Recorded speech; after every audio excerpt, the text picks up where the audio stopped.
Podcast City Network. Thank you for tuning in on this episode of the Everett Lee Show.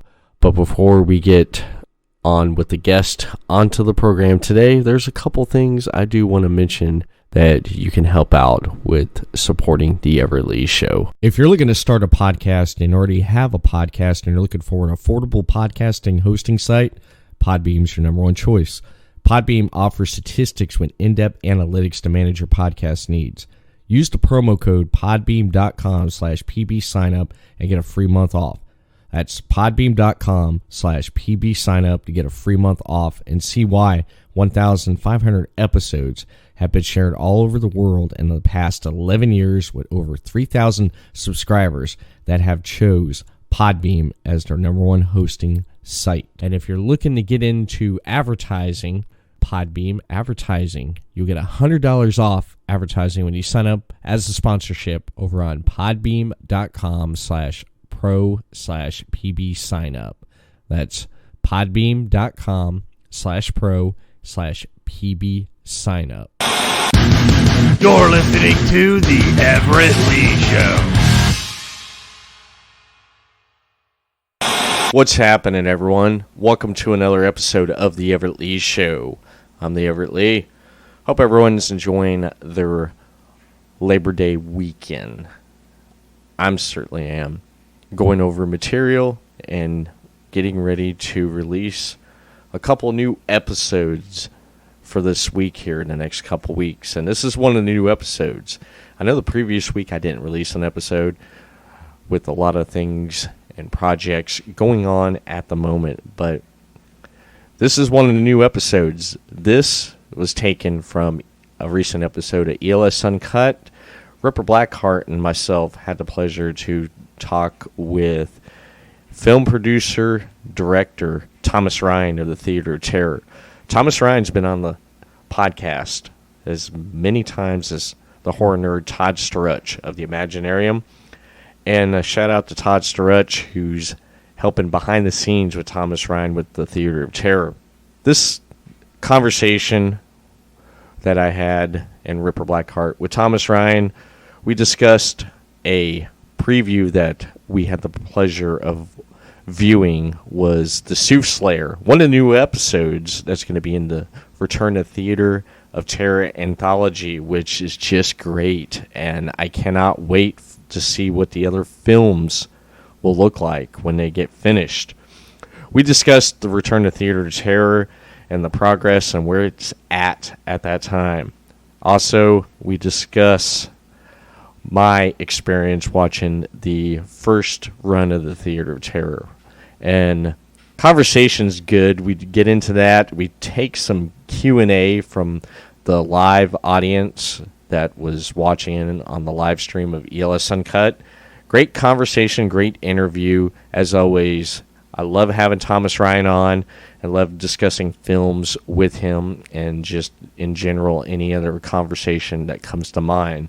But without further ado, here is the conversation with myself and Ripper Blackhart from ELS Uncut. Recent episode here with film director, film producer Thomas Ryan. Enjoy. Back on the program tonight, none other than film director and producer of Theater of Terror, Thomas Ryan. What's up, man? Hey, guys, how are you? Good. Good, man. How'd you like Soothsayer?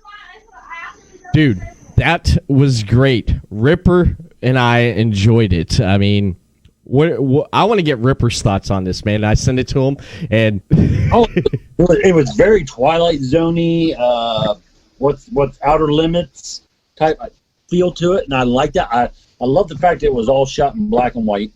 Cool. It gave a whole new element to it. I don't think it would have the same effect if it was in color. I think the fact that it's in black and white and the simplicity is there's no more than 3 actors in it. Right. And it still told a great story. It wasn't real complex with the science of it, which is great. It reminded me of the stuff from the 60s where, They don't know how this shit happens. They just want to tell a story about it. Right. So, yeah, really, I did. I really dug it. Like I said, and I think there's a huge market for that. You know, people like that type of stuff, the Twilight Zone and stuff like that, those kind of strange tales, amazing stories back in the day. Right. You know, stuff like that. So, Heck yeah. Yeah, I thought it was very good. Yeah, it was great, man. That's what I was discussing with Ripper there, Tom. It was like almost like watching an episode of Twilight Zone, but it was so good. I mean, just shot in black and white, which I loved. The only color was the vial and just the story of it. And I loved the story behind it because time travel don't really work out the way you think it does. Oh, yeah, that's another thing. The twist. I knew as soon as I seen it, there's going to be a twist. What's the twist going to be? And then when it happened, you was like, son of a bitch. Yeah. Yeah, that was fun. So just so the audience knows what we're talking about, we just kind of shot into it. Soothsayer is going to be the first act of the new Return to the Theater of Terror anthology, and that's actually going to be the opening film for it. You guys got to see it as well as our donors for our IndieGoGo campaign. Anybody at the Terror Trooper level and above has gotten a screener of it, so it's been getting really good. I've been getting a lot of good feedback on it. I'm glad you guys liked it. I'm glad you enjoyed it is like an homage to Twilight Zone and The Outer Limits, and even like the old Universal monster movies with the castle and the fog around the castle. Like, we love that. You know, that was something big that we were going for. We wanted that look. Our lead, mad scientist. Yeah. Yeah, absolutely. The lead, Anthony Robert Grasso, the other lead, Dennis Wee, and Samantha, the third lead. We had three leads basically, but I thought they were excellent. I thought they really captured the performance of something that might have been written in the 1960s, or that kind of acting style, which was something that we really emphasized that we were looking for. So that was cool. Yeah, I'm glad you guys like that too. Yeah. Oh, I loved it, man. Like Ripper said there, yeah, like the house and stuff. That was all shot in New Jersey there, right where you live, correct? Shot in New Jersey, yeah. So the two locations we used, one was Kip's Castle, that's in Verona, New Jersey. Beautiful castle. And then we also shot in the Bloomfield College in Bloomfield, New Jersey, which was great. And the college was wonderful working with us and allowing us to go in there and use those interiors. The exteriors of that college are beautiful as well, but unfortunately we only required the interiors because we also had the castle, so those exteriors worked great. Nice. Yeah.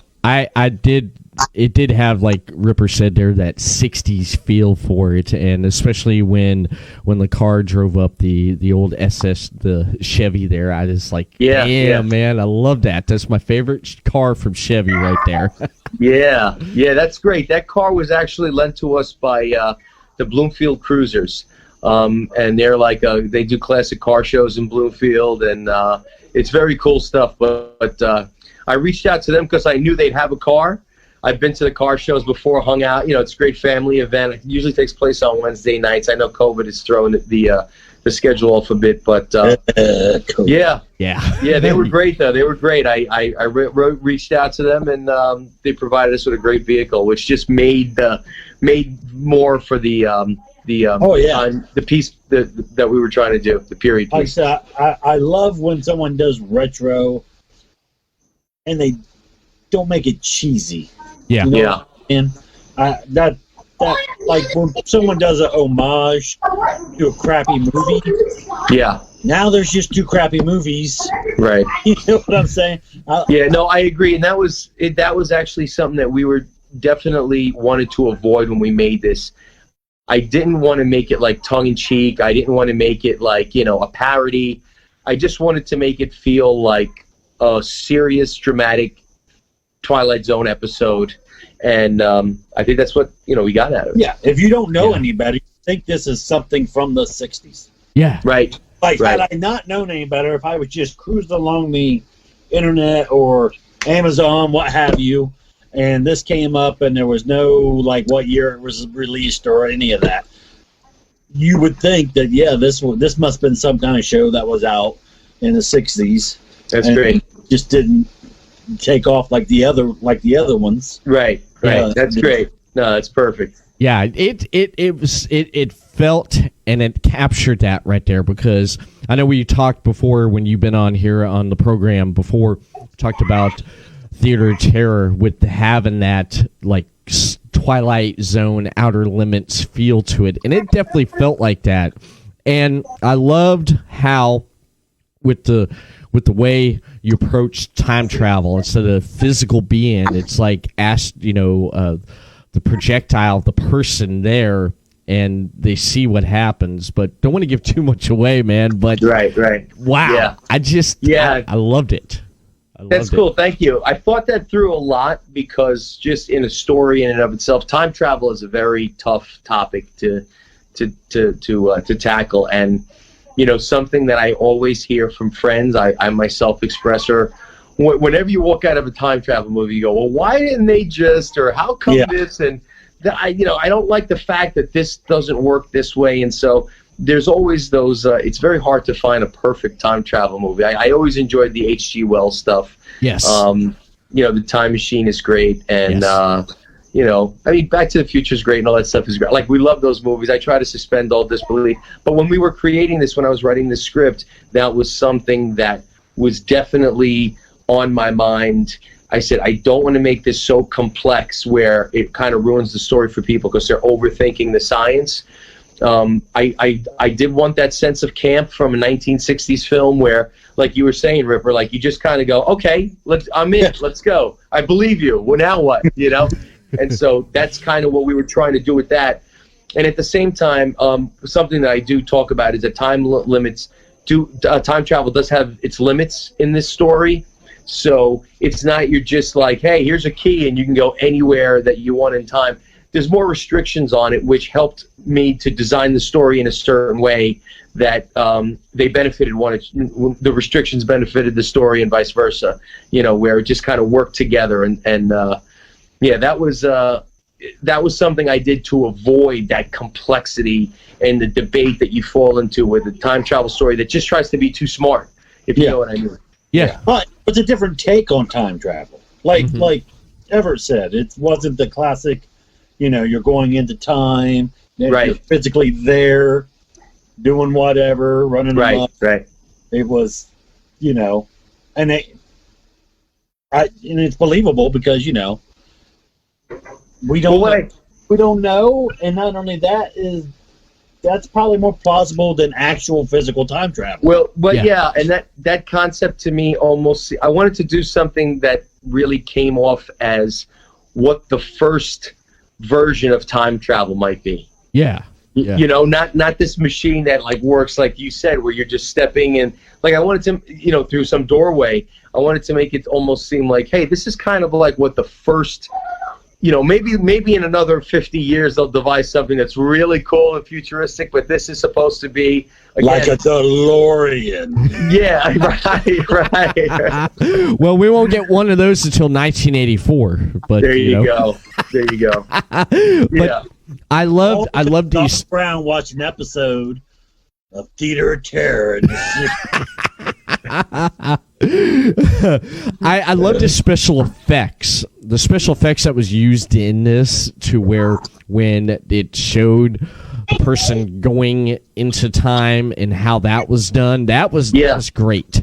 And just like the astro projectile stuff and everything was just fantastic. I love this take on it. And not over the top, not cheesy.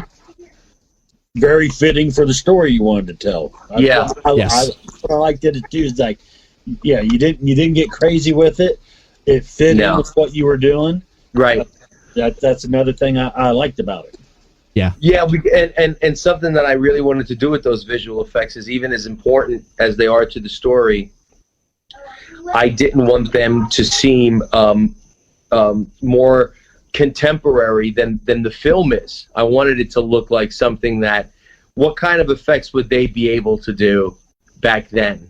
And to a certain degree, I believe that we kind of fit that mold. Like, okay, I don't want to go above this. Like, I don't want to have crazy CGI, and I just kind of want to simplify it. And so, how can we make it look like it's of that period too? It was really important to keep everything, like I said, looking very period centric, and because the story was written that way, the characters are written that way. We wanted to look that way and we wanted it to go beyond just the black and white. We needed the locations, we needed the car, we needed the suits, we needed the clothing, the wardrobe. Samantha provided all of her own wardrobe, which is, some of her stuff is amazing. In the film, when you see it, it's just great. So all those little things played a big part in just making the story easy to watch and follow without questioning anything about it. And so that's we didn't want to snatch the viewer out of the film with some crazy special effects, but just something that looked really plausible. Yeah. It was, like Ripper said, pretty simple, straight to the point, and pretty much it told a really good story there. Another good story that Ripper got to watch was Faces. He sat down and watched Faces this weekend. I told him about Faces because it's one of my favorite movies that you did. Thanks, man. And you're welcome. And he watched it, and what'd you think about it, Ripper?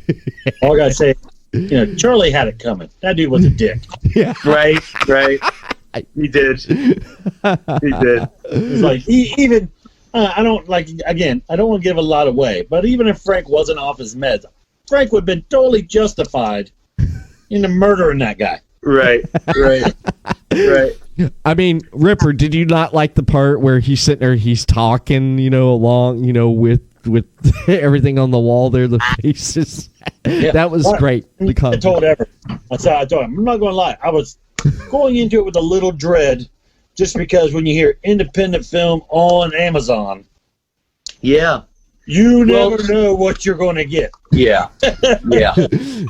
Well, Faces is funny. Faces is a film that I love. We shot in Jersey City. So many of my hometown friends were involved in the making of that film, and we got it on Amazon, and we got a lot of really good reviews for it when it went on Amazon initially, and then later on, like, the bad reviews caught up with us. And what a lot of people were complaining about was the sound, which is legit. I mean, look, the sound it's poor quality. In the beginning. Yeah, we got really lucky with the way it came out, considering that we basically recorded everything with an onboard mic. We had no booms or anything like that. We were walking around with a Canon T5 or something like that, and an onboard mic. So it wasn't anything, no high tech gear.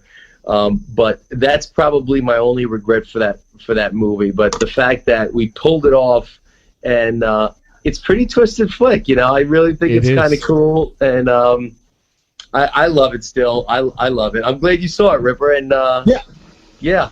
Like I said, I'm open to watching all kinds of stuff. Like I said, you don't know what you're going to get. Like I said, I've seen some stuff that looks like some high schoolers with a camcorder. Yeah, sure. They got some kind of free program on their computer, put the stuff together, and I don't know how it makes its way to Amazon, but it's on there. And there'll be times I'll just go down a rabbit hole, and I don't even know it. I mean, just by the trailer alone. To me, a trailer should make you want to watch a movie. Yeah. Right.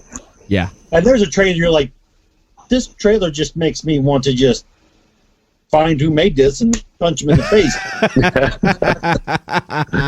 But there are times I'm like, screw it. How bad could it be?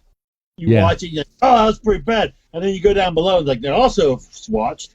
Right. Who watched this? Let's see. I want to see what else they're watching. Again, you do get some, like I said. Yeah. Faces was better than a lot of stuff that I've seen. A lot of stuff. That's good.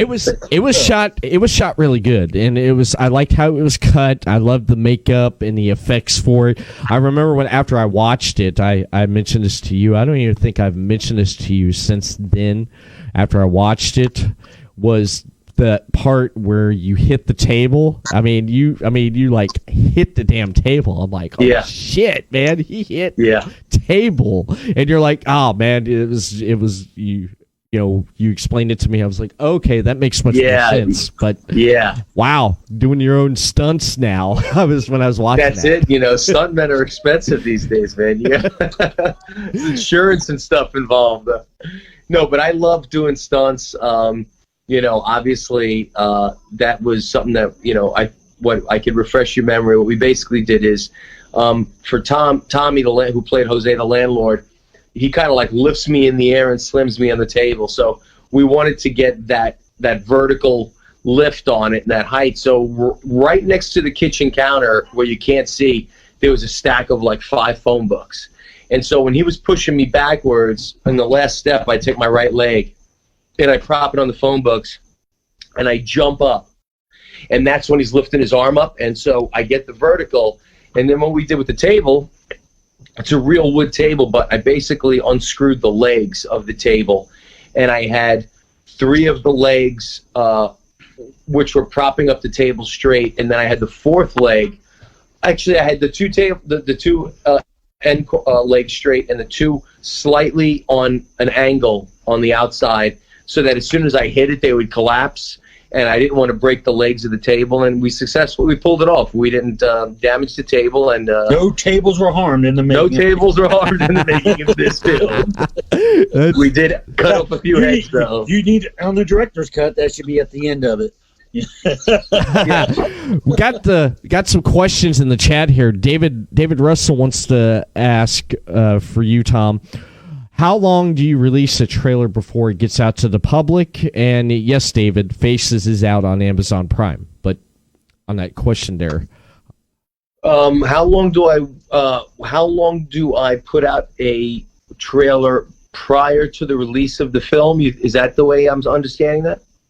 How long do you release a trailer before it gets out to the public? How long do you? So I guess he means the film, right? Yeah, before the film is out. That's why I'm saying it. Okay. Yeah. I usually won't put together a trailer until the film is done.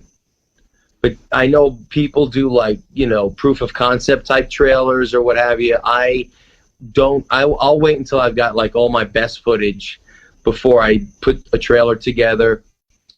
And then I'll probably put a trailer together within 3 weeks after the film is completely edited and finished. I'll try to get a trailer done by then. I will put together teaser trailers beforehand, but just that those aren't much footage or anything like that. But an official trailer probably 3 weeks after I've completely finished the feature or the short, whatever. Okay. And then how long do you release the actual film? So the film goes through a process where I'll do film festivals, I'll sell DVDs, I'll do the con scene, the convention scene for a while, we'll do the film festival scene for a while, we might hold some private screenings or public screenings, we'll have a premiere for the film, like we did with the Theater of Terror, and where we shot it in that theater, we had the premiere there.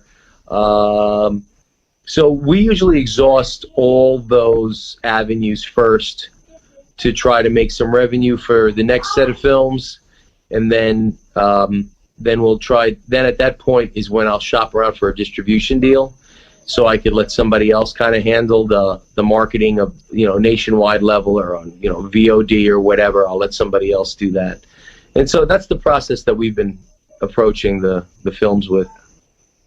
Oh, nice.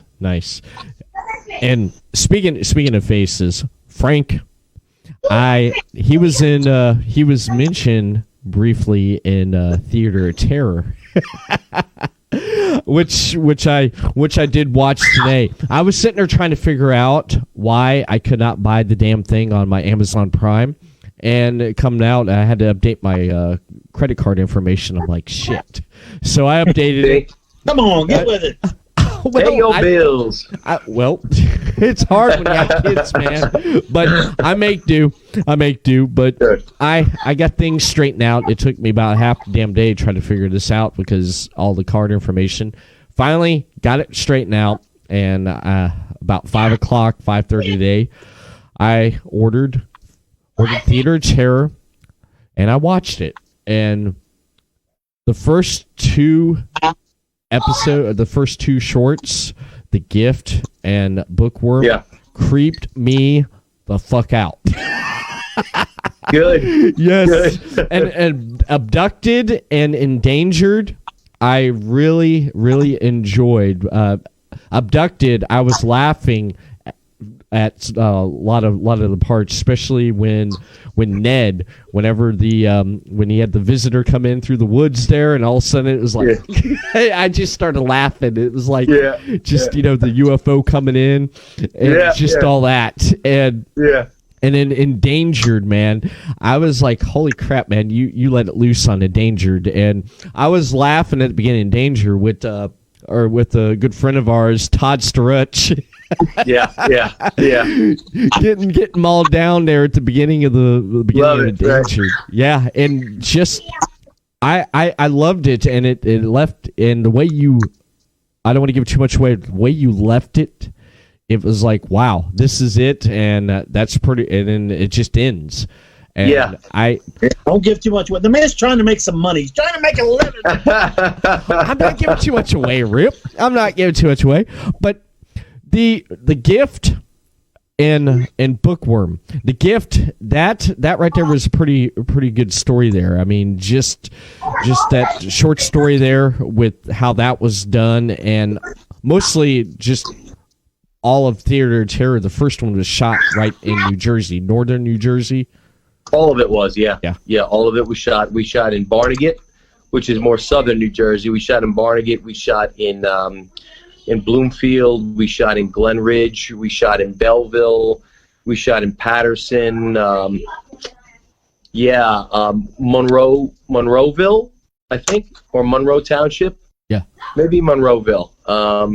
But yeah, we shot everywhere. Branchville, New Jersey, and Danger was in Branchville. So we got around. That's great. I've never been to New Jersey, but my self-published comic I did back in the day, my main character, I put in Jersey City. There you go. Nice. And we had these other guys from Jersey at a convention beside us, and they're like, "Oh, that's great. Jersey doesn't get no representation." Yeah, that's right. That's so true. is New York. It's true. Faces was shot in Tommy, Jersey. Yeah, so. Yeah. Love it. I just watching Theater of Terror. I was telling my wife about it. Check this out, Tom. I was telling my wife about it because after after The Gift and Bookworm, after I walked out of the room, and she's like, "How's the movie?" And I said, "Dude, it's creepy."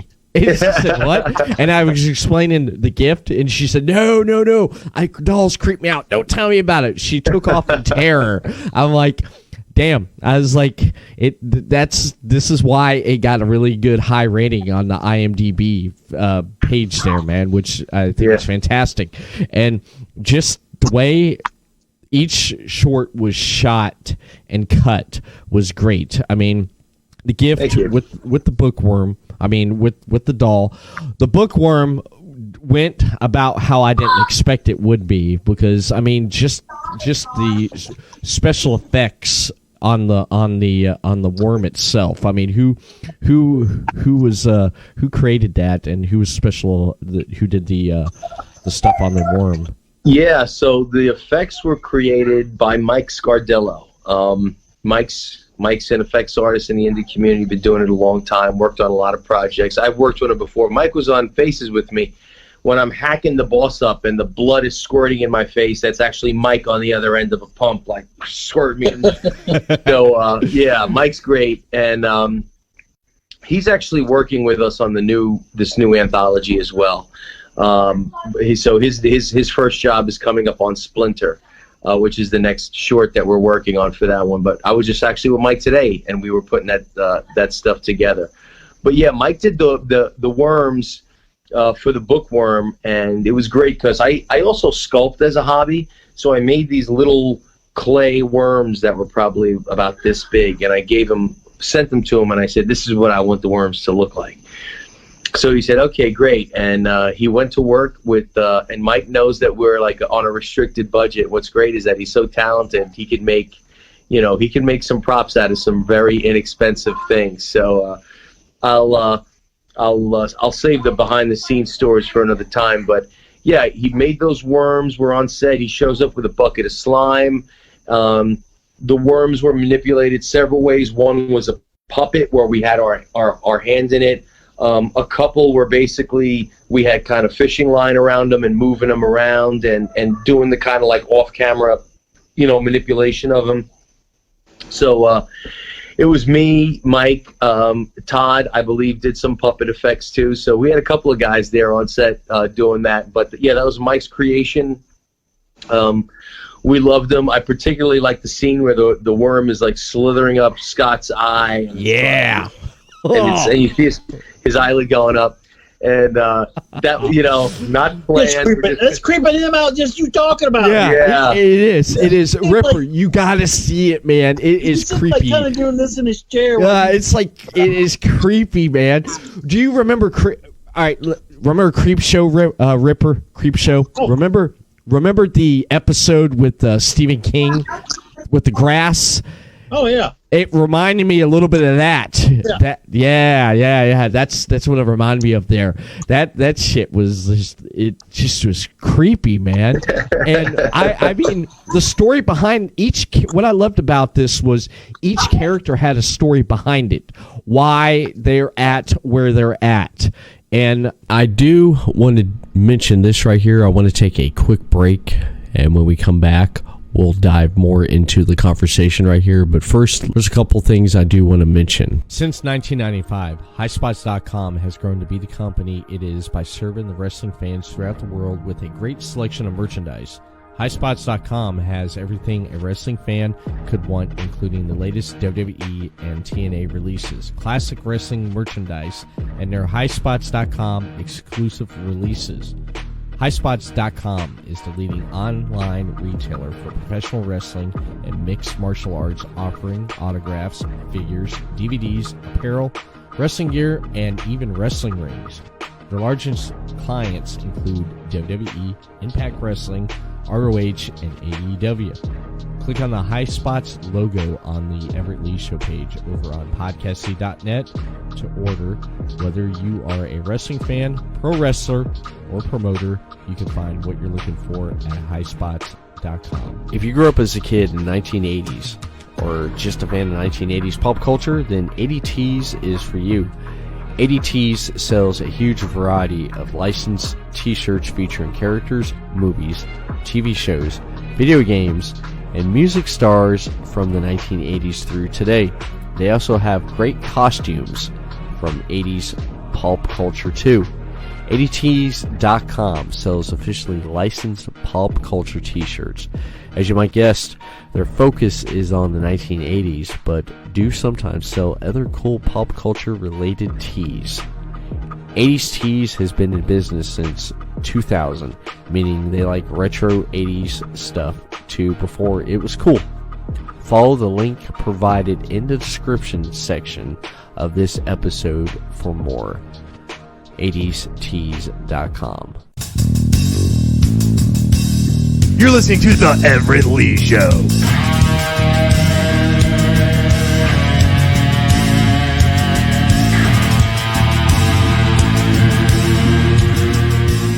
I mean, Abducted had that twist with it though, but the alien was he responsible for doing the alien? No, so the alien was a combination of a company called RBFX actually manufactured that mask. Okay. I never realized, like, for such a popular type of a creature or character in our culture, aliens, it was really unbelievable to find a really good alien mask. It was almost impossible that not to get something that was really cheesy at looking. And so we found this one through RBFX, and then we went through a company called Superheroes Unlimited that you could find on Facebook, and they made the bodysuit. Yeah, I have them on my. Yeah, so they made the bodysuit like custom sized for our actor, who is the alien and the werewolf for the same actor, Patrick Boyer.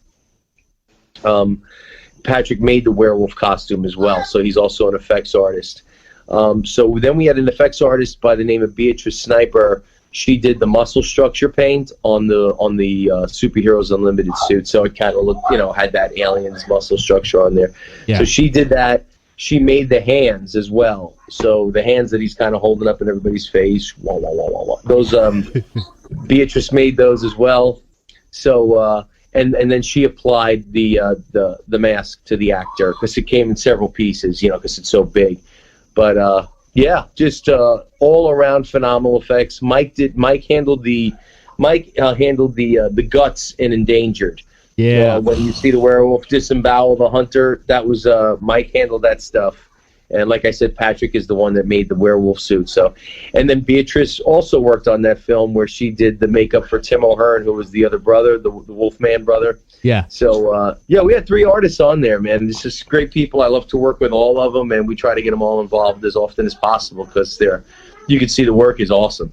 It is because with each short story, by Abducted and Endangered, man, it's like the effects and just everything you put in 110% because I loved how you stuck with just the classic alien and the classic wolf. Werewolf. That's right. That's the classics right there. The horror. I love that, man. I love that. This was, the goal when we're doing these anthologies is like, look, we have 4 different stories to play around with.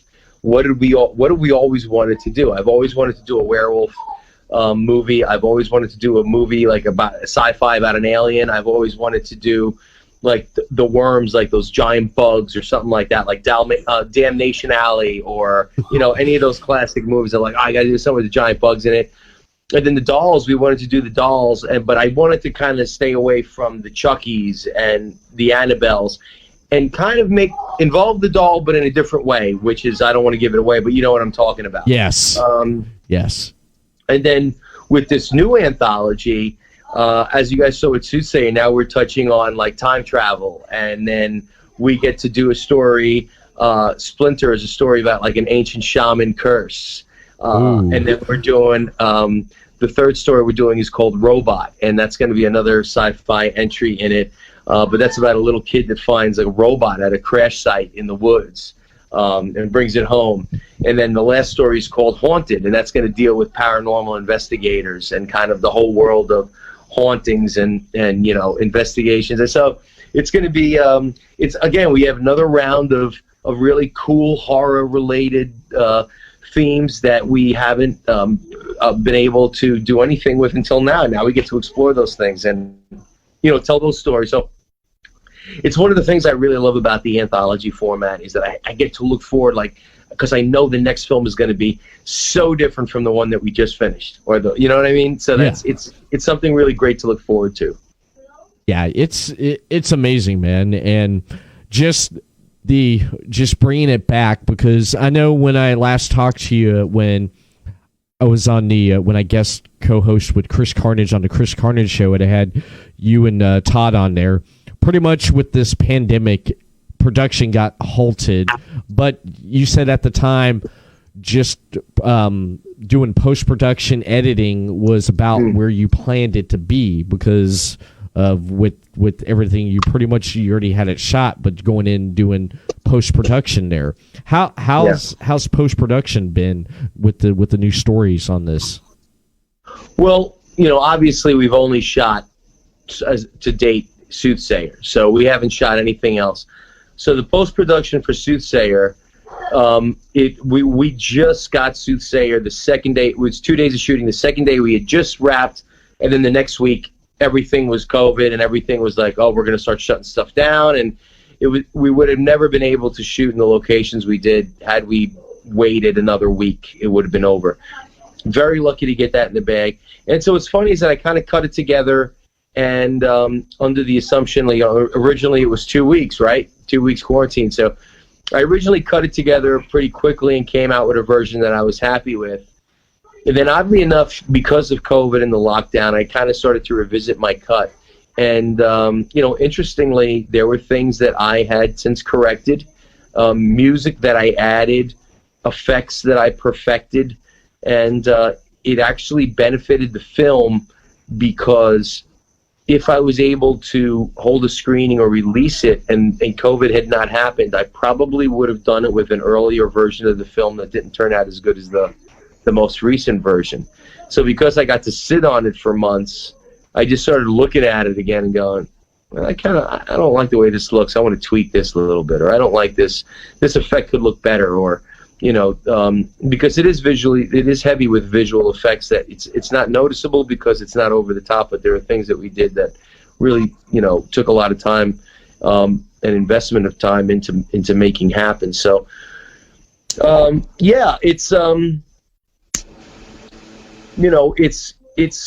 it is what it is. I guess that's what. Right. Got a question that's here. The slogan for 2020, isn't it? It is what it is. It is what it is. Got a question here. Bill Crude around Podcasting Network. He's viewing over on that Cool. page right there. He would like to know how would you get. He would like to know how do I get in something like this? How do you? He wants to know how do you get to be in a movie? What do you have to do to be, like, I guess, just an extra, or Okay. what would you? How would he approach that? Okay, how do you get to be an extra in an independent film? Or maybe he wants to know how do you get to be a filmmaker, or how do you start to get into it? Here's how you get. Yeah, that's what. How you get into independent filmmaking? Yeah. General So- question. Yeah. Right. So now there's different types of independent filmmaking. I'm more involved in the independent horror community. Although my stuff, I'm trying to make myself a little bit more mainstream with that Twilight Zone feel, where I could appeal to, which we have been able to do pretty successfully, appeal to people that just like good storytelling, and the movies creep them out too. But it's not because of the brutality or the violence. You know what I mean? It's more about the, like you said, the worms or something that are people's phobias. Yeah. But it's really about if number one, if you're into independent films, then like anything else, you should become involved in it as far as supporting it first, right? Going to see independent films, find out who the filmmakers are in your area, what projects they're working on. There's a lot of people that always say to me, if you need any help on set, let me know, which is it's an offer, and I truly appreciate it. But it's not as easy as just inviting a bunch of people to set to do miscellaneous jobs that you usually have a crew already. You're probably not planning on making a film unless you have those pieces in place already. So if people really want to get involved in it, go to the film festivals, watch some independent films, find out who the filmmakers are, write to them, write to us on our website, say, hey, I'm interested in seeing more. Here's where you could purchase some films, support the scene a little bit, kind of see what's going on.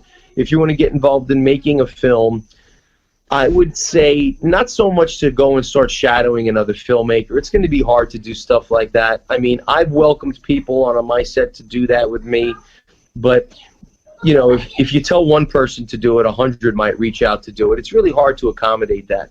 Right. But what you want to do is figure out what, if you want to be a filmmaker, if you want to get involved in it, then start researching what it is to be a gaffer or a boom operator or cinematographer, or whatever it is you think you might like to do on a film set.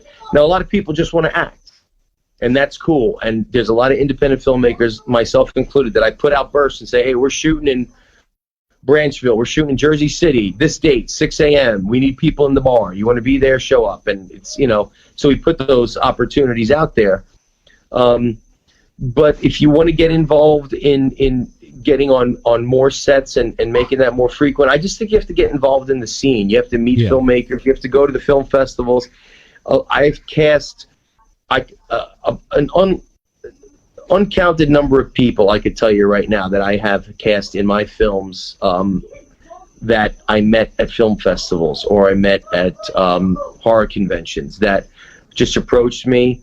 I'm casting people in the anthology that we're working on now from people that have just reached out to me on Facebook and said I'm an actor, and I'm like, you know what, I got a part for you, and I'll send them and they'll do a read for me. So it's the opportunities are there, but you have to get involved. You can't just find out about a movie and say, how would it be in this? You got to kind of live around it for a while. Yeah. Now, everything. It's like anything else in life. There's a skill set. Yeah. Well, and you have to learn the skill set. Yeah. Before you're able to apply it to anything. Yeah, and even like, when it comes to being an extra, you don't have to be a great actor. We could, just have anybody standing in the background, but you just kind of want to be there and you kind of want to see what's going on. And I understand that. I love that, like being on sets, and I encourage that. But what you have to do is you can't just come out of nowhere and want to do that. You kind of want to get to know people that are doing it, find out how you can get involved. Follow these guys on Facebook, follow these independent filmmakers, sign up, subscribe to their website, kind of get a little bit more involved in the community, go to some screenings, because there's people I talk to at a screening and they're like great people. And I say, friend me on Facebook. And then as soon as an opportunity for an extra arises, I'm like, you know what? Let me reach out to that guy, John. Let me reach out to this girl. And she and it's just a matter of putting yourself into the mix. You got to get yourself in the mix. Just emailing me and go, hey, do you need an extra? It's like, okay, I guess I will somewhere, if not right now. And then for me to remember your email and go back to that email at a later date, sometimes it's hard, But especially when you're doing a project like that, I'm sure there's all kinds of emails getting exchanged and private texts and all that stuff. Yeah, there is. And I always try to reply to everybody. And I'd love to put everybody that wrote me into an independent film, but it's just about timing. People want to be an extra. Sometimes they don't realize that you might have to show up at 6 a.m. and you don't become that extra until 4 o'clock or 5 o'clock at night, and then you're sitting around all day. Just that's the way a shoot goes sometimes. Yeah. So there's a lot involved in it, Right. There's a lot of pieces of the puzzle that actually go into it, and it just like you said there, that's great, because it's talking about like extras and casting calls. I have seen where you've put up there on Facebook, hey, I'm looking for so many extras between, and you gave a detail of what extras you're looking for to shoot for a couple hours here or there, and I've seen those posts there, and I say to myself, I'm like, man, if I lived in Jersey, I'd definitely just stand in the background of the film. It's like, hey, Mom, I'm in a movie. We've had some. Don't do that though if you're an extra. I won't. They hate that. I was an extra when I was like 8 years old in a movie that was being filmed here in Daytona Beach. They put out on the radio station here and said, we're looking for extras for a group of people. We don't care. Come on out. And we went out. I forget where it was at there, but I stood up front there. I made my way up to the front there on the rail, and I'm like right there. And I forget what the hell movie it was. And I guess it wasn't a blockbuster. Yeah, it wasn't. They gave me a sign, and I held it up, and the director got mad because when he went and panned by the crowd, I threw it up, and someone said, the director was like, cut, we got to go right back through. The kid held the sign up. Take that sign away from him. What the heck? And then they did that, and we just hung around, and then it was like, okay, thank you. And everyone left, and I was like, wow, I got to be an extra in a movie. Awesome. that was pretty much it. Bill, that was the highlight, huh? Yeah. The highlight. That was my highlight, man. Bill was asking because he's a professional wrestler. He was just looking to do something else, and he'd love to learn to act. That would be a question. You're a wrestler. There. You should already know some acting. Do you not sell? Bill, Bill, the Undertaker, selling son of a bitch. I work with Bill at Knockout Ripper. I work with him. Bill can sell and he can act. He can. But here's a question to put in for acting. Acting classes. Do you recommend acting classes? Taking extra acting classes? Do you recommend that for someone who wants to get into to better themselves with acting? Well, I wouldn't say that they would ever hurt. Yeah. You know, I would never tell somebody that you cannot act unless you take acting classes. But I would also never discourage someone from taking acting classes, because like anything that you want to excel at, the more you know, the better you are at, any given task or career. And so why wouldn't you want to take acting classes and get someone's perspective on what you're doing? And, if that's something that you want to invest in, and it's a career that you're serious about, absolutely. Absolutely take acting classes. Hey, was it Bill? Yeah, Bill. Also wrestling, because my son, he also was doing wrestling he's concentrating on school now, but he got into acting. The freshman, sophomore year, he did the play and everything, and we went and seen it. The play was very dry. It was, but all the kids in it were great that they're acting of it. Like, my whole family was like blown away at Logan, the way he acted. And he said, well, being from wrestling, going into these acting classes, the whole first act, he's like, I'm a heel. He said, and then there's a baby face. And then there's a baby face turn. Good guy. So any wrestlers looking to go into acting classes, you'll probably pick it up pretty naturally, because most of them do, because they take that stuff they learn from wrestling. A lot of it applies to acting. Exactly. Yeah. Exactly. You're doing it in front of a live audience. You have a mic, man. If you want people to believe you're the good guy, you got to go for it. You want the crowd to hate you, you got to be the bad guy. Right. I mean, it's that. I mean, pretty much there. I agree. I definitely agree with you. With the return of Theater of Terror, you launched an IndieGoGo campaign, and I checked it out today, and wow, I got to say is you're doing pretty good, man. It's awesome to see the backing you're getting behind the return to Theater of Terror there. Now with the IndieGoGo campaign, how long do you plan on running that? It's running for 2 months. 2 months. So I think we got about 45 days left or something like that. Okay. Yeah. So it's fairly or more, maybe.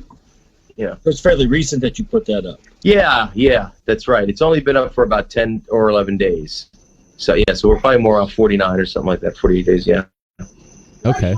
Yeah, because you're 36% there. Because I just pulled it up here on my browser here, and that's wow, great. I love it, man. With how many people you got back in it, and this, I'm excited to see what the rest of the films once you start getting that going and stuff. Because honestly, when I saw your post on Facebook and you said we're getting it going again, I was like, yes. I was like, screw you, pandemic. You can't stop it. The train's going. No, it's coming, man. It's coming. I love it. And you're right, man. I'm so happy and flabbergasted and impressed with the support that we've gotten.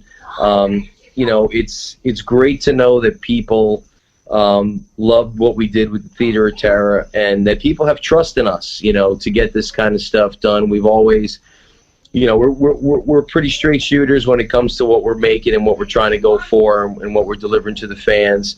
And to have the kind of support that we've gotten, it's really floored us. We've, behind the scenes, we're talking and saying, man, it's great that so many people have this kind of faith in us.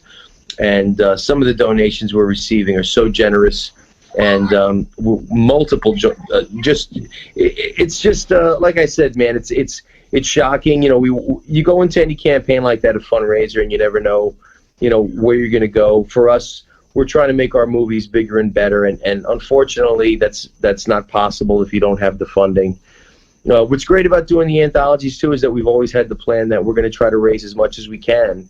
And whatever we raise, we'll make as many of the films as we can in the anthology. We have the stories, we have them cast, So we're not going to let it stop us, but we're not going to let the budget stop us. But with that said, having that budget allows us to do things that we believe the fans really want to see. We believe that the fans are enjoying our stories, our production value, and just the way that we kind of try to bring the community together.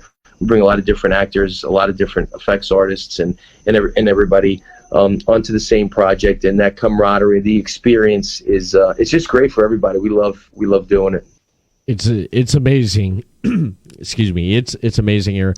Let me try to pull it up on the web browser here. I have the web capture.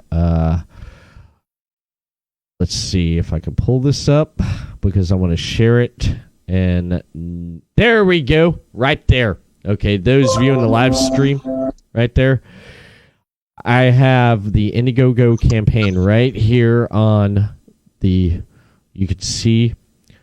Go ahead, sign up, and help Tom Ryan out for the return to the Theater of Terror.